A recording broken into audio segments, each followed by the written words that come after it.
tout le monde.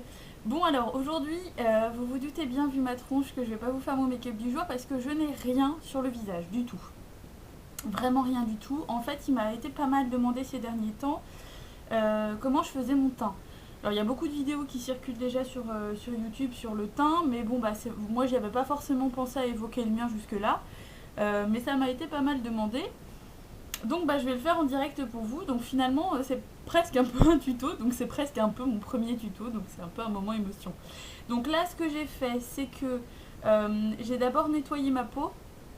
Donc je l'ai nettoyée avec une eau micellaire de chez Nivea peut-être. Je sais plus. Je vais chercher ça et je vous montre. Voilà, je suis super organisée. Donc c'est pas du tout Nivea, c'est Mixa. Donc voilà, c'est celle-ci. C'est la Mixa Expert Peau Sensible, eau nettoyante apaisante, solution micellaire, extrait de rose. Pour les peaux très sensibles et réactives. Avec une petite pompe comme ça. Donc en fait, je l'utilise plutôt un petit peu comme un tonique en fait le matin. Pour enlever le reste de maquillage, choses comme ça. Je trouve que c'est super et donc ça sent hyper bon en plus, ça sent la rose. Donc voilà, je vais peut-être me dépêcher parce qu'en plus sinon je sais pas trop combien de temps ça va durer. J'ai hydraté ma peau avec le Nutri spécifique Ultra Confort Soin Relipidant Jour de chez Yves Rocher. Voilà, qui se présente comme ça. Qui sent bizarre un peu, mais bon voilà. Qui est pas mal, mais moi j'ai quand même envie de reprendre la crème de chez Body Shop, la rose, je crois que c'est vitamine C ou vitamine E, je sais plus. Enfin bref, donc j'ai posé ça et voilà, c'est tout ce que j'ai. Je retourne un peu pour voir ce que je fais parce que sinon je vais faire n'importe quoi. Donc là, ce que je vais faire, c'est que je vais appliquer mon anti-cerne et mon correcteur. Il faut savoir que j'en utilise pas forcément beaucoup, peut-être à tort, mais j'ai pas encore trouvé le correcteur qui me satisfait. Donc là, pour le moment, j'utilise toujours mon échantillon de chez Fred Farrugia. Donc là, moi, je l'applique au doigt. Donc je l'applique en tapotant comme ça. Donc oui, je le mets avant mon fond de teint. Je fais partie de l'école de ceux qui mettent ça avant. Hop, tac, je tapote. Voilà. Il n'y en a plus beaucoup. Que sinon j'ai celui de chez ELF, mais je le trouve pas. Je vois pas franchement de différence. Il est bien en correcteur, mais en anti-cerne, il est pas génial. Mais bon, disons que j'ai pas énormément de cernes. Et alors aussi, je trouve que quand on cache complètement les cernes, ça fait un visage un peu flippant. Enfin, j'ai l'impression d'être ultra, genre photoshopée dans la vraie vie quand j'ai pas de cernes et pas de. Et voilà, ça fait, pour moi, ça fait partie un petit peu aussi du visage, quoi. Hein, avoir un visage un peu parfait comme ça, c'est pas. Je sais pas, je trouve pas ça très naturel. Donc voilà, après j'estompe un peu. Hein, alors par contre, je fais ça à la lumière de ma coiffeuse. D'habitude, je fais ça dans la salle de bain. Donc si ça se trouve, je vais avoir l'air de rien et tout, mais bon. Je sais pas si vous voyez la différence, ça se trouve, vous voyez rien du tout. Vous dites, la peau, elle met des trucs, elle a l'impression que ça fait un effet, alors que pas du tout. Donc là, après, je mets un peu de correcteur, là où j'ai un peu des zones de rougeur, quoi. C'est souvent sur le menton, un petit peu autour du nez aussi. Donc toujours la technique à peu près de tapotage, histoire de bien laisser le produit dessus et de ne pas l'enlever.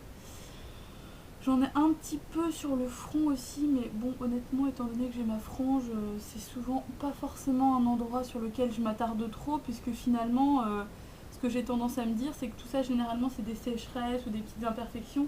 Si je rajoute en plus des trucs dessus, ça va pas les faire s'en aller. Et comme on les voit pas sinon, du coup, je me dis, c'est pas grave, je suis pas obligée de forcément trop cacher tout ça. Bon, voilà. Là, je pense qu'on va être pas mal. Voilà, maintenant on va passer à la phase fond de teint. Donc moi, mon fond de teint, c'est le LC Mix, teint parfait, resplendissant et tonicité de la peau. Voilà, celui-ci. J'ai la teinte numéro 52, donc c'est la teinte vanille. Et il est merveilleux. Moi, j'en suis super contente parce que là, c'est mon deuxième flacon que j'achète. Je le trouve léger et il sent bon. Et puis il s'adapte bien à la peau. Niveau couvrance, j'aurais pas trop d'idées à vous donner, mais du coup vous allez pouvoir voir en vrai. Je l'applique avec ce pinceau de chez Sigma, qui est le Duo Fibre Powder Blush. Alors moi du coup je m'en sers avec mon fond de teint, hein. Et c'est le F15, mais j'ai craqué récemment et j'ai commandé, il y avait une affaire en fait sur le site de Sigma, c'était 79$ le kit de pinceaux au lieu de 99. Et c'est un kit assez complet qui a à la fois des pinceaux pour les yeux et pour le teint, enfin voilà. Et donc il y a un duo fibre mais qui est plus large. Donc du coup je pense que je m'en servirai plus. Mais celui-là, cette taille-là me convient quand même malgré tout super bien. Ce que je fais, c'est que je vais en prendre un petit peu ici. Moi je mets vraiment qu'une pompe, hein. J'ai vraiment pas besoin de mettre plus, vous voyez, il y a juste ça. Quand j'en mets plus, souvent je trouve que j'en mets trop. Ce que je fais, c'est qu'après je viens prendre mon pinceau, je fais comme ça. Et là, hop, voilà. Je le mets un peu partout. Je commence souvent par les joues, puisque je dirais que c'est la plus grande surface à couvrir en fait. Et voilà, je l'étire bien, mais je continue à tapoter en fait. Après, je vais vraiment l'étirer une fois que j'aurai mis tout le produit. Là, c'est pareil, je me concentre surtout sur les parties de mon visage visibles. Je vous cache pas que le front, j'y touche pas trop. Hop, voilà. Genre une sacrée gueule. Je me rends pas trop compte là, mais bon, hop. J'en mets quand même un petit peu sur le front. Voilà. Et là, j'étire. Hop. Il n'y a pas grand chose à étirer de toute façon, ça l'a dit, parce que ça étale quand même déjà pas mal de le petit système de tapotement. Hop. Voilà. J'en passe sur les yeux. Alors, c'est pour ça que moi, je prends un peu ce qui reste. C'est pour ça que moi je fais mon teint, hop, un peu les oreilles aussi et un petit peu le cou. Je fais mon teint avant mon maquillage des yeux parce que j'en passe généralement sur mes yeux du fond de teint pour unifier vraiment qu'il n'y ait pas de démarcation. Donc du coup, je pense que j'aurais dû... J'ai jamais essayé de faire mon teint après le maquillage des yeux, mais j'avoue que c'est quelque chose qui me déconcerte un petit peu. Voilà. Alors là, généralement je fais ça pour étaler ce qui reste... J'espère que vous êtes en train de voir la vidéo, vous vous dites putain, c'est complètement planté de teinte. Parce qu'après là, c'est vrai que forcément l'avant-après n'est pas toujours très flatteur. Hop, voilà. Donc je suis désolée, je m'approche juste un petit peu pour voir si j'ai bien tout mis partout. Mais l'avantage, et là vous ne me voyez pas, mais je continue à parler. L'avantage du duo fibre, je trouve que ça donne une application vraiment uniforme. Là que la première fois que j'ai essayé, j'ai vraiment halluciné.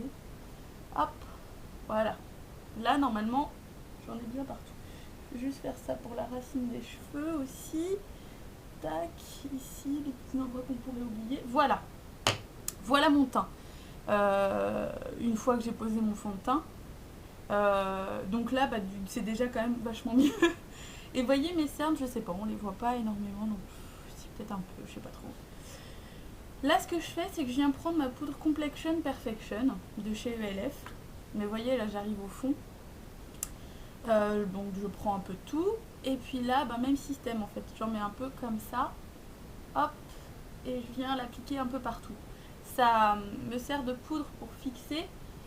Et ça aide aussi à enlever les petites rougeurs qui pourraient rester, éventuellement.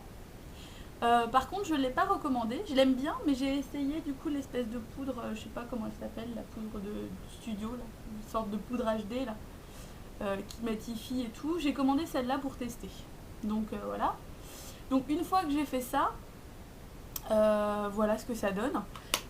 Une fois que j'ai fait ça, je vais poser mon blush. Généralement, je pose mon blush avant le maquillage des yeux et tout, parce que souvent j'ai déjà une idée de ce que je veux faire. Donc là, je vais mettre le blush de Bourjois.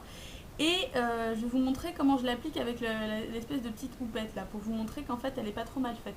Ce que je fais, c'est donc je passe le petit, voilà, une sorte de petit pinceau dessus comme ça. J'en mets pas mal.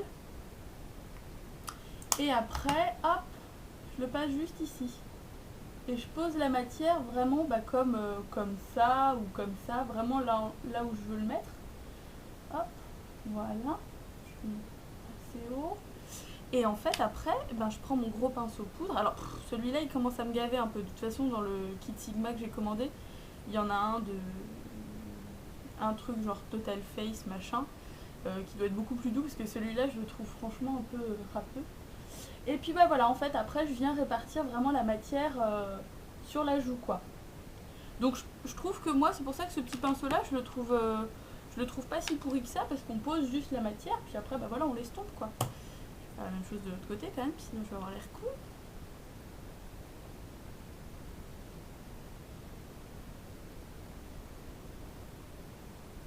Ça sent bon.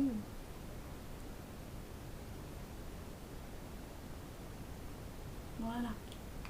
Et après hop. Donc là comme c'est pas un blush qui est trop marqué et trop foncé, j'ai pas besoin de repasser par dessus avec une autre poudre, mais quand c'est le cas, quand j'ai un blush un peu foncé ou que je me suis un peu plantée sur la dose et que j'ai un petit peu... Et la fin de la vidéo merde un peu parce que je pense que j'ai plus trop de batterie. Mais bon, de toute façon, vous voyez à peu près ce que ça donne. Je vais me maquiller, puis bah, je vous ferai peut-être du coup après ma vidéo du make-up du jour. Voilà, j'espère que cette vidéo vous aura aidé. Si vous avez d'autres questions, n'hésitez surtout pas. Plein de bisous, salut!